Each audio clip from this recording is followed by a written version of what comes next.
fell alike on the homes of the East End poor and the Mayfair rich, on shops,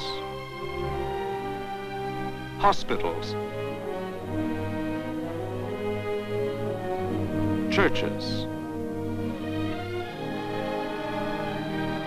For 28 days, the Nazis were to drop everything in the book on the city of London.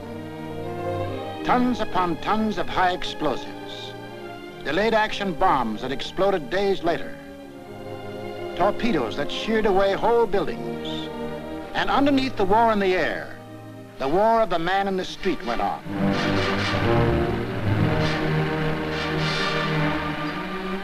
He learned to exist with very little food. He forgot what it meant to have a night's sleep, spending most of his time underground in the damp and dark and cold. Hello, Mrs. Fox. You're here early tonight. Well, I'm on the safe side, aren't I? I think that'll be all right now. Yes, that's grand. Anyway, I'll be back in a few minutes if you want. Now, how are we going to get you up there? Get a young man to lift you up. Tiny? Hello. Come get this young lady a lift up. Righto, I'm coming.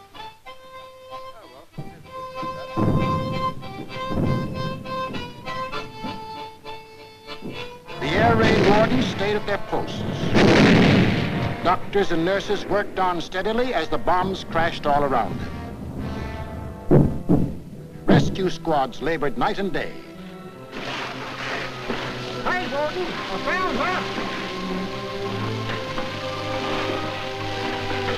Is she dead? Right, Doug. Firemen said, nuts to the bombs and battle to put out fires. This was life in the Blitz. Against all the rules of Nazi warfare, Britain was refusing to crumple up. Across the Channel, the enraged Goring took personal command of the operations.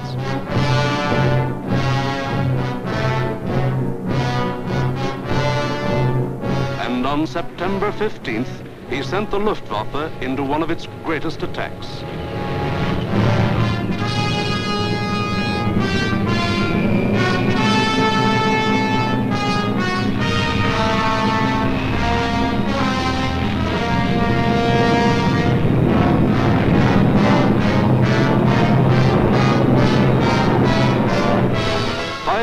German bombers and Messerschmitt fighters roared over the English coast. Starmouth calling.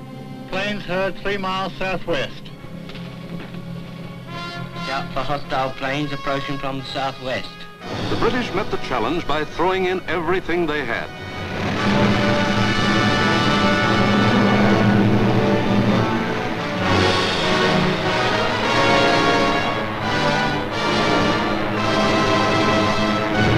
Historic three-dimensional battle took place inside an area 60 miles long, 38 broad, and from 5 to 6 miles high.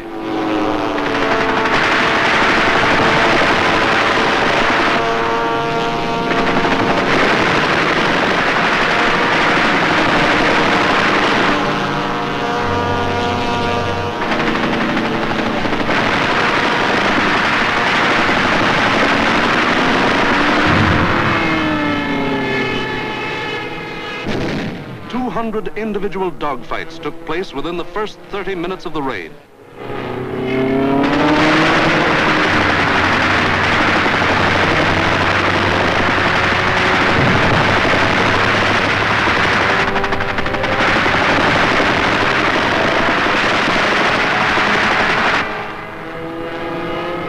Right on our own doorstep. Oh, what a scratch.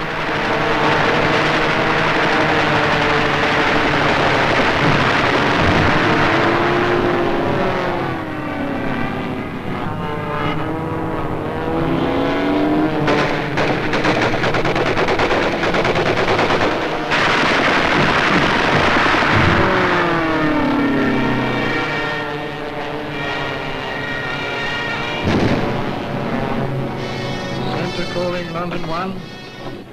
Thank you, Center. We'll keep a lookout for them. Hostile formation to the south.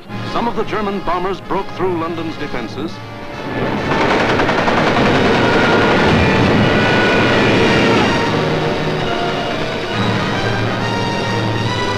the center of the city.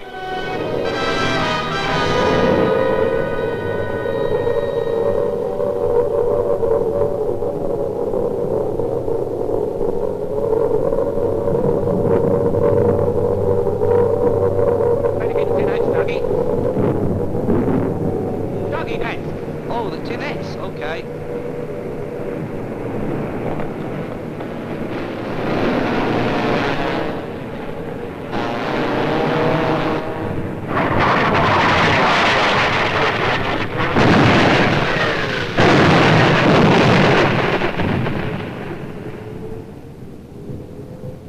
Doggy!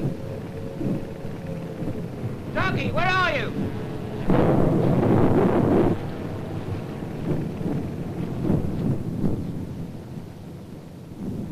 Blimey, I thought they'd got you. Who, me? Nah, I had me fingers crossed.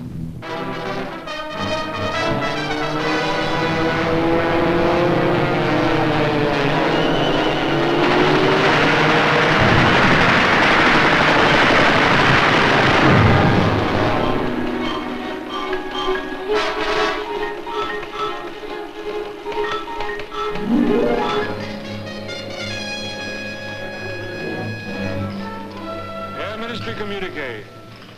The biggest bag yet. 185 enemy aircraft shot down. End of message. Of the 500 German planes that came over that day, more than 1/3 were shot down. In the 28 days of terror from September 7th to October 5th, the Nazis dropped 50 million pounds of bombs on the city, killed 7,000 helpless civilians, and wounded 10,000 more. Bombs fell on Buckingham Palace,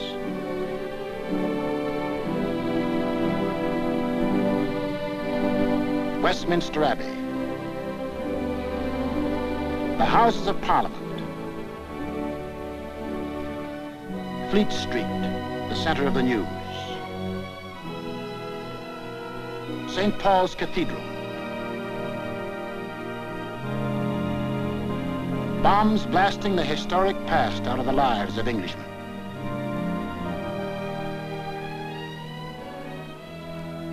But in these 28 days, the Nazis lost 900 planes and their crews. The more they sent over, the more were shot down. The British Spitfire had proved to be one of the deadliest weapons ever put in the hands of man. If this kept up, pretty soon no more Luftwaffe. The frantic Nazis had to pull a new one. They did. On October 6th, they changed to night attacks. Maybe that way they could avoid those deadly Spitfires and Hurricanes. Maybe that way they could crush the stubborn British spirit. Never mind control of the air. Never mind Phase 1, Phase 2, Phase 3. Now to concentrate on bombing the people themselves into submission and make them cry for mercy.